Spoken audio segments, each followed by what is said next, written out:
I'm Annie, and today we're going to be starting our knit and crochet along for 2015.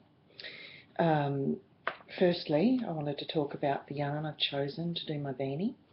This is Naturally Loyal, and I've chosen these two colours. I bought them from a local yarn store known as Barb's Sew and Knits, and that's at Glenelg in Adelaide. Okay, so first things first, we want to learn about how to cast on. Now for my beanie, I'm doing it in these two colours.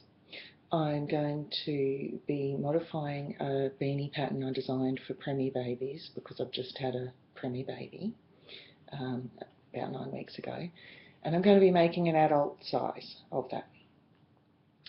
So first things first, casting on.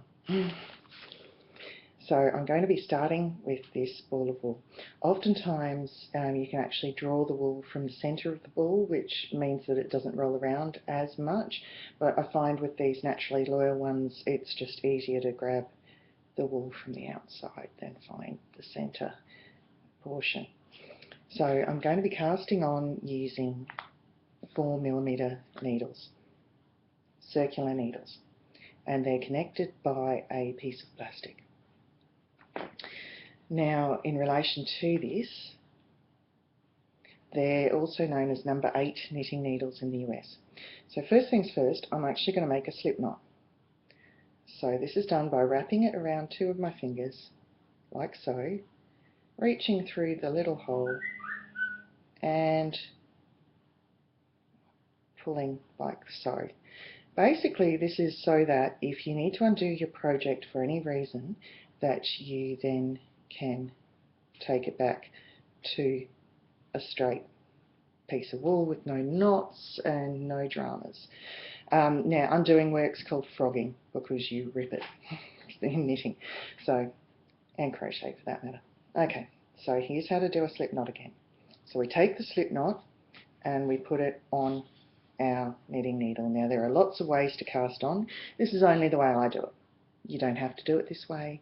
Heaps of videos on YouTube. Okay, so I'm going to be casting on for the women's pattern 128 stitches. This is 8-ply DK wool, sports weight. There are lots of different wools that come in this style. Okay, so it's easy to get a hold of.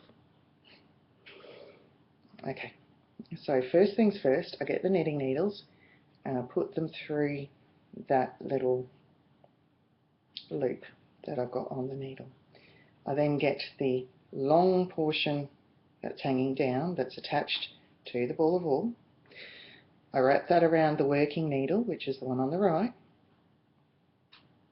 I pull that through, that little loop through. Just do that again. Pull that little loop through, make a bigger loop, and I normally twist it and put it on the other needle, the non-working needle, because I think it makes a nice finish along the bottom. It twists. You don't have to do that at all. Next, you get the working needle and put it between the 2 loops, the 2 stitches that are on the needle, and then you do the same thing. You take the long piece of wool that's attached to it, wrap it round, pull it through, and go again. Okay, now I'm going to keep on doing that while I'm talking a little bit. Now, with knitting in the round, one of the most interesting things about it is that you want to try to join it up so that there is no visible step between round 1 and round 2.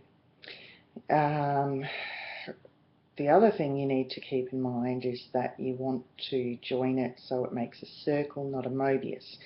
Now, those of you who aren't science-minded, if you want to know what a Mobius is, it's basically you get a strip of paper, and instead of joining it to make a circle, you twist one end and a Mobius, and then you join it. And a Mobius is something that you can essentially start your finger on one side of it and go around the entire piece, and it will automatically change to the other side when you're doing it. It makes very nice scarves, little short neck warmers, because it adds interest, like a cowl or things like that.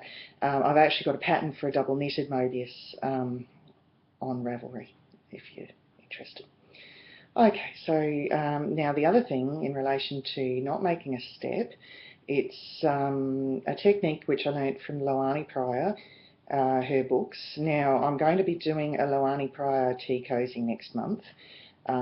She's a fantastic designer who lives in Noosa in Queensland in Australia, and I really strongly encourage you to go and look at her work. Her tea cozies are more for the advanced knitter though, okay, but that doesn't mean they can't be worked out, it just might take you a bit of extra time. Okay, so I'm going to pause the recording here and keep going until I'm ready to join my circle, and then I'll show you how to join the circle.